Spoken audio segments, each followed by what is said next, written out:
আসসালামু আলাইকুম viewers, London Bangla ভয়েসের পক্ষ থেকে আবারও স্বাগত জানাচ্ছি। এখনকার যে নিউজটি আজকে আমরা বিবিসিতে দেখলাম সেখানে রিফর্ম পার্টি ইউকে তারা বলছে যে যদি তারা আগামীতে ক্ষমতায় আসে তাহলে বেনিফিট ব্যবস্থায় বিশাল পরিবর্তন আনবে। বিশেষ করে যারা 12 মাসের বেশি কাজ করবেন না তাদেরকে সপ্তাহে 20 দিন কমিউনিটি ওয়ার্ক করতে হবে, অর্থাৎ তাদেরকে রাস্তা পরিষ্কার বা লাইব্রেরি বা বিভিন্ন কমিউনিটি ওয়ার্ক যেগুলো আছে সেগুলোতে তাদেরকে মাস্ট অংশগ্রহণ করতে হবে, অন্যথায় তাদের বেনিফিট বন্ধ করে দেওয়া হবে। এবং আরেকটি বলা হচ্ছে বিদেশি নাগরিকদের তারা বেনিফিট চিরতরে বন্ধ করে দিবে, বিশেষ করে যারা ইউরোপ থেকে এসে সেটেল হয়েছেন তাদের এই বেনিফিটে প্রভাব পড়বে।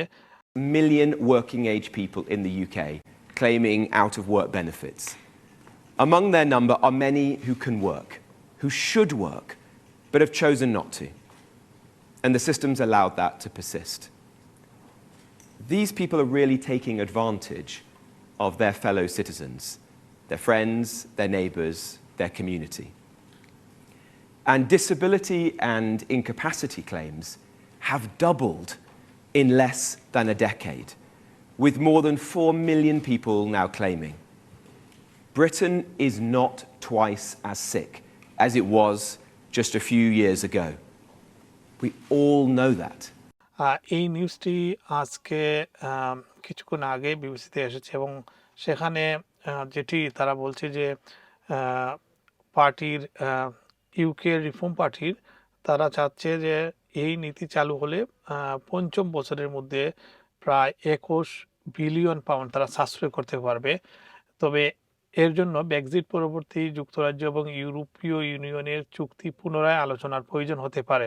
এর ফলে ইউরোপে বসবাসকারী ব্রিটিশ নাগরিকরাও একই ধরনের সুবিধা হারানোর ঝুঁকিতে পড়বেন।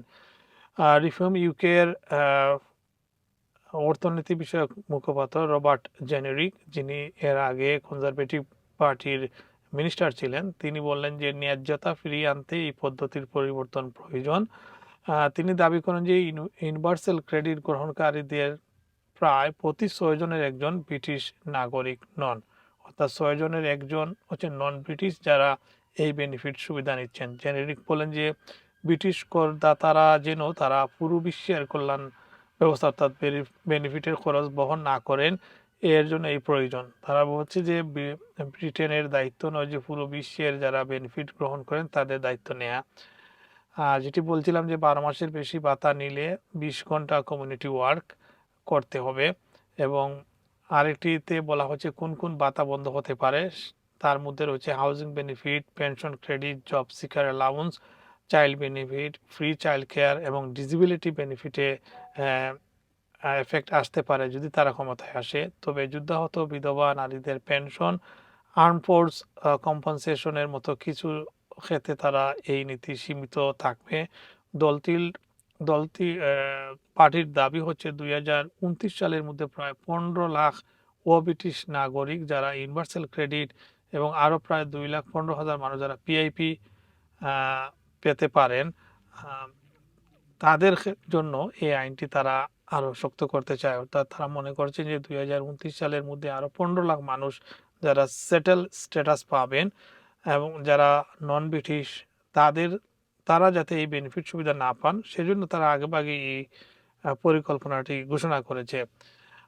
ইউ নাগরিকদের নিয়েও তৈরি হতে পারে জটিলতা। 2025 সালের পরিসংখ্যানে দেখা যায় বিদেশে জন্ম নেওয়া 10 লাখের বেশি মানুষ ইউনিভার্সাল ক্রেডিট গ্রহণ করছিলেন, এর মধ্যে প্রায় 7 লাখ ইউ নাগরিক। অর্থাৎ যারা ইউ নাগরিক তারা সংখ্যায় প্রায় 7 লাখ। 2025 সালের পরিসংখ্যান অনুযায়ী তারা এই সুবিধাগুলো নিচ্ছেন এবং এই সুবিধাগুলো বন্ধ করতেই রিফর্ম ইউকে এই ব্যবস্থা নিচ্ছে। রিফর্ম ইউকে জানিয়েছে ইউ পাল্টা ব্যবস্থা নিলে ব্রিটিশ নাগরিকরা ইউরোপ থেকে দেশে ফিরে এসে ভাতা দাবি করলে সম্ভাব্য অতিরিক্ত 500 মিলিয়ন পাউন্ড খরচের বিষয়টিও তারা বিবেচনা করে দেখবে। তবে লেবার পার্টি এর তীব্র labour party, conservative party, liberal Democrats party তারা রিফর্ম ইউকের এই প্রস্তাবকে অগ্রহণযোগ্য বলছে এবং বর্তমান ব্যবস্থার সাথে সামঞ্জস্যপূর্ণ নয় বলে তারা দাবি করছে। আর রিফর্মিকো বলছে যে দীর্ঘদিন ধরে বেনিফিট নেওয়া ব্যক্তিদের বেনিফিট চালু রাখতে হলে স্থানীয় হাই স্ট্রিট পরিষ্কার করা, পার্কের পরিচর্যা করা, দাতব্য কাজে অংশ নিতে হবে তারা বলছেন।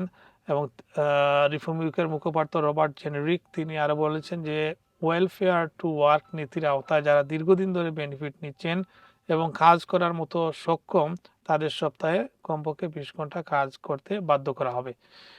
এই ছিল আপডেট, এবং এই বিষয়ে আরও আপডেট পরবর্তী নিউজে আপনারা দেখবেন। আপনারা চোখ রাখবেন লন্ডন বাংলা ভয়েসে।